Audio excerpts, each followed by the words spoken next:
BJP RSS को expose करना चाहिए, उनको धूल चटानी चाहिए और यह कहना चाहिए कि यह मौलाना आजाद और सरदार वल्लभ भाई पटेल का मुल्क है, गोवरगांव और सावरकर का देश नहीं। मोदी और आरएसएस के खिलाफ की लड़ाई हम लोग भारतवासी बनकर लड़ सकते हैं। उत्तर प्रदेश के मुख्यमंत्री योगी आदित्यनाथ खुलकर कहते हैं यह 80 बनाम 20 की फाइट है। कोई ह्यूमन राइट एक्टिविस्ट, कोई लॉयर, कोई पॉलिटिकल पार्टी का नेता, कांग्रेस का दूसरी किसी भी पॉलिटिकल पार्टी का नेता बोलता है तो उसके घर ईडी भेजते हैं, उसके घर इनकम टैक्स का छापा पड़ता है, उसके घर में सीबीआई भेजते हैं। पिछले 7-8 सालों में जितनी भी मॉब लिंचिंग की घटना हुई उसमें मैक्सिमम जिन लोगों को मारा वो मुस्लिम है।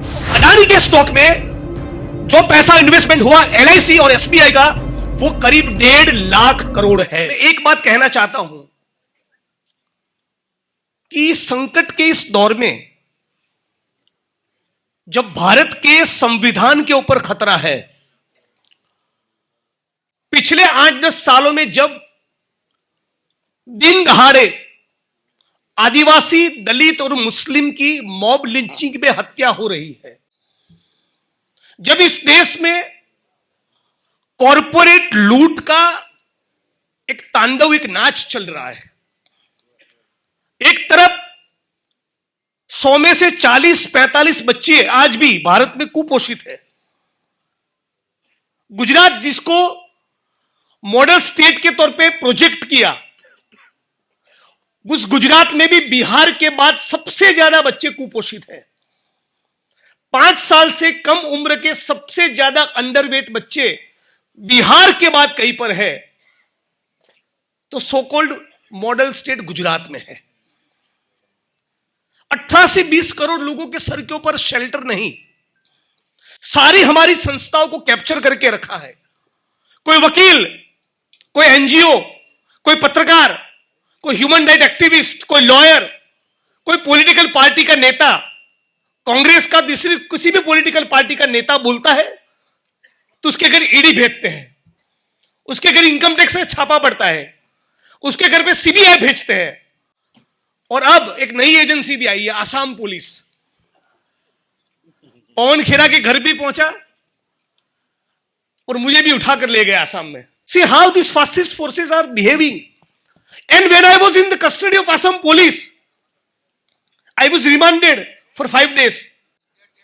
After I came out of the jail, in the first case, they slapped another case. And what are the charges in the second FIR against me? Molesting a Mahila police constable.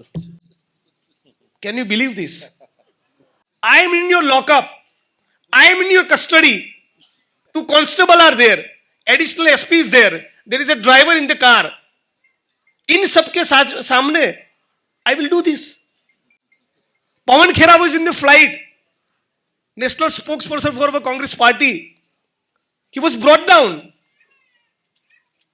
They wanted to take him also to Assam. That Jawaharlal Nehru had, that Gandhiji had, that Bhagat Singh had, that Phule had, that Periyar had. 18-20 crore लोगों के sir के ऊपर shelter नहीं, 100 में से 40-45 बच्चे कुपोषित हैं।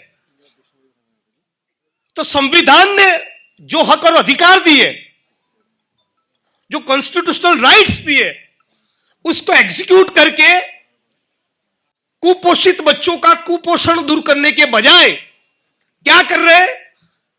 कॉरपोरेट कंपनियों का टैक्स माफ कर रहे हैं। कितना टैक्स माफ किया? 11 लाख करोड़।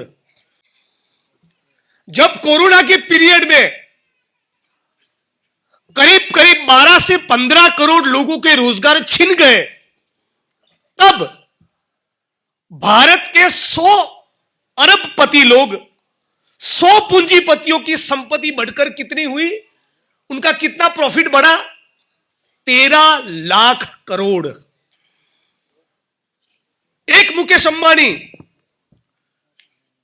27 माल की बिल्डिंग में रहता है और जिस मजदूर के, जिस कंस्ट्रक्शन वर्कर के पसीने से वो बिल्डिंग बना, वो आज कोचीन के, त्रिवेंद्रम के, सूरत के, बड़ौदा के, बंबई के, पुणे के, दिल्ली के, बेंगलोर के, चेन्नई के सड़क के ऊपर, उसके ऊपर कोई शेल्टर नहीं है। पूरा जीवन दूसरों का वो शेल्टर बनाया है, उसके सर के ऊपर कोई शेल्टर नहीं है। ये मोदी जी के अच्छे दिन है। अभी अदानी का स्कैम आया, शेल कंपनियां टैक्स हेवन कंट्रीज में खड़ी करके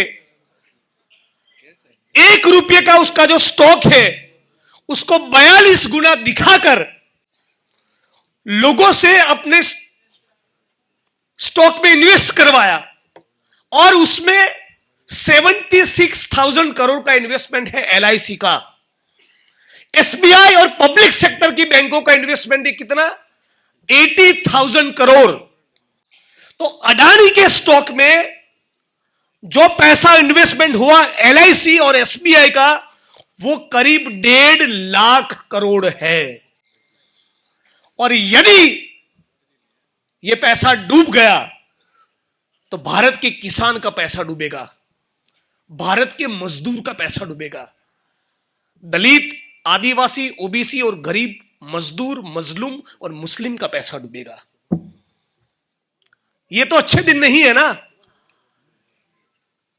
इसके लिए तो मोदी जी को प्रधानमंत्री नहीं बनाया था ना।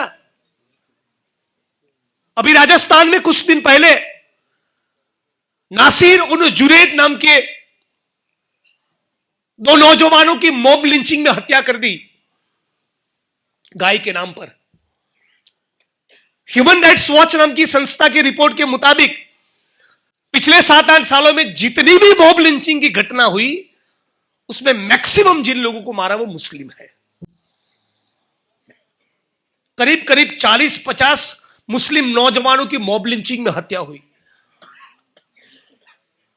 उत्तर प्रदेश के मुख्यमंत्री योगी आदित्यनाथ खुलकर कहते हैं यह 80 बनाम 20 की फाइट है। यदि 80 बनाम 20 की फाइट है तो वो 20 लोग जो अडानी, अंबानी और मोदी जी के साथ मिलकर 80% भारत को लूट रहे हैं, उस दलित, आदिवासी, OBC, किसान, मजदूरों की, उन लूटने वालों के खिलाफ की फाइट है, हिंदू मुसलमान की फाइट नहीं है।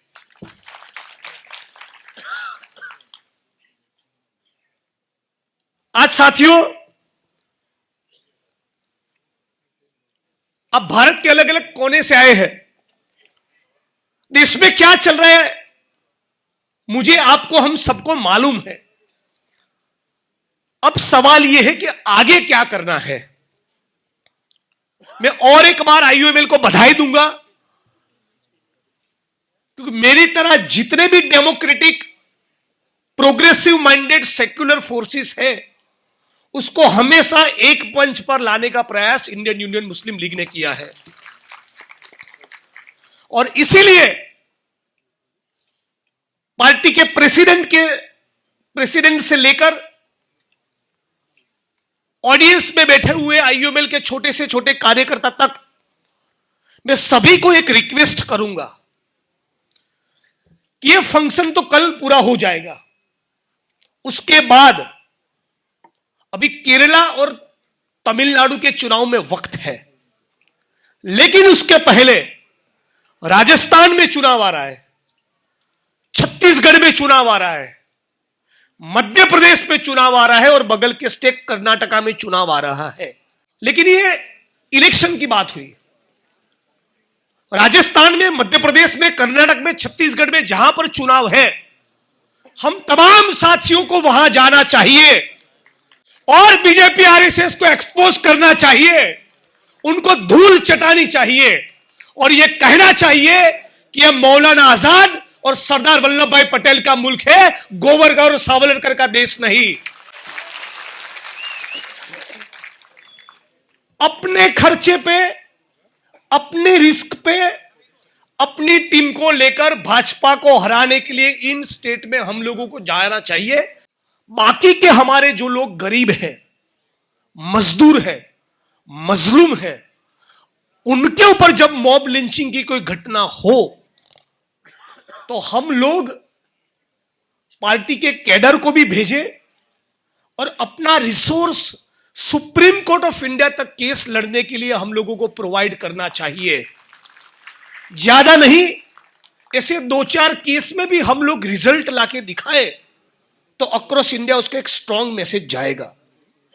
दूसरी बात, उसी प्रकार से मैं अपनी बात को खत्म करने से पहले आईयूएमएल के जितने भी युवा साथी हैं, इन युवा साथियों को कहना चाहूंगा कि आप जितनी भी आदिवासियों की लड़ाई है, जितनी भी दलितों की लड़ाई है, जो भी रैली, धरना, आंदोलन, बेरोजगारी और महंगाई के सवाल पर निकले, you must participate in that.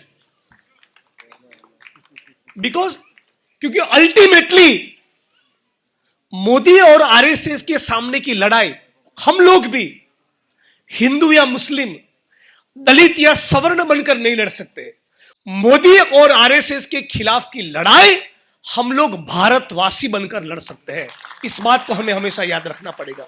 और इसीलिए इकोलॉजी का सवाल हो, एनवायरमेंट का सवाल हो, किसानों का सवाल हो, मजदूरों का सवाल हो, उत्तर प्रदेश के लखीमपुर खीरी में भाजपा के मंत्री का बेटा गाली के नीचे, अपनी कार के नीचे किसानों को कुचलकर मार डाले, या ऊना में दलितों को मारा जाए, या 700 से ज्यादा किसानों की दिल्ली के आंदोलन में मौत हो, हर एक एक मसला अपना मसला है। यही अपना मजहब सिखाता है, यही भारत का संविधान सिखाता है, यही पेरियार, बाबा साहब अंबेडकर और यही मौलाना आजाद का पैगाम था, यही इस मुल्क का पैगाम होना चाहिए। तो साथियों, मेरी बात को समाप्त करने से पहले इतना कहूंगा कि यहां आकर बहुत अच्छा लगा। मैं हमेशा जब भी कहीं पर भी अत्याचार होता है, कहीं पर भी जुल्म होता हो, हिंदू हो, मुस्लिम हो, दलित हो, आदिवासी हो, कोई भी हो, देश और दुनिया के किसी भी कोने में जो मजदूर है, जो मजलूम है, जो अत्याचार, उत्पीड़न, अन्याय का शिकार है, वो तमाम लोग अपने हैं। यही भावना आगे का रास्ता हमको दिखाएंगी। यही भावना लेकर यदि हम लोग चले तो मुझे लगता है कि भारत के संविधान को बचा पाएंगे, मोदी आरएसएस को हरा पाएंगे। और ये लोग कहते थे ना बार बार कि आएगा तो मोदी ही, मेरा भी कहना है जाएगा तो मोदी भी। वो भी युगों युगों तक रहने वाला नहीं, लेकिन मोदी के जाने के बाद भी जो कम्युनल फोर्सेस है वो यहां रहेंगे।